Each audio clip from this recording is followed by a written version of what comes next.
بہت مشہور بات ہے کہ ایران میں سردی کے موسم میں جب بھیڑیوں کو شکار کم ملتا ہے اور برف کی وجہ سے خوراک کی کمی ہو جاتی ہے تو بھیڑیے ایک دائرے کی شکل میں بیٹھ جاتے ہیں اور ایک دوسرے کو گھوننا شروع کر دیتے ہیں۔ جیسے ہی کوئی بھیڑیا بھوک سے بے حال ہو کر گر جاتا ہے تو باقی سب مل کر اس پر ٹوٹ پڑتے ہیں اور اس کو کھا لیتے ہیں۔ اس عمل کو فارسی میں گرگ آشتی کہتے ہیں۔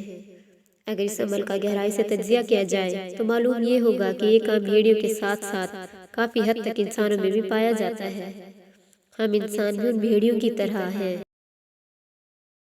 جو کمزور نظر آئے اسی پر اپنا نشانہ بنا لیتے ہیں، جو جتنا حالات کا ستایا ہوتا ہے اتنا ہی مزید اس کے ساتھ شدت پسندانہ رویہ اپناتے ہیں۔ جو مالی طور پر کمزور ہوتا ہے اسی کے ساتھ فراڈ اور دھوکہ دہی کر کے یا کوئی اور کھیل کھیل کے اس کی رہی سہی زندگی کو بھی جہنم بنا دیتے ہیں۔ ہم کمزور کا سہارا بننے کے بجائے الٹا مزید اس پر ٹوٹ پڑتے ہیں۔ جو جتنا کمزور ہوتا ہے اتنا ہی اس کے لیے زندگی دشوار بنا دیتے ہیں۔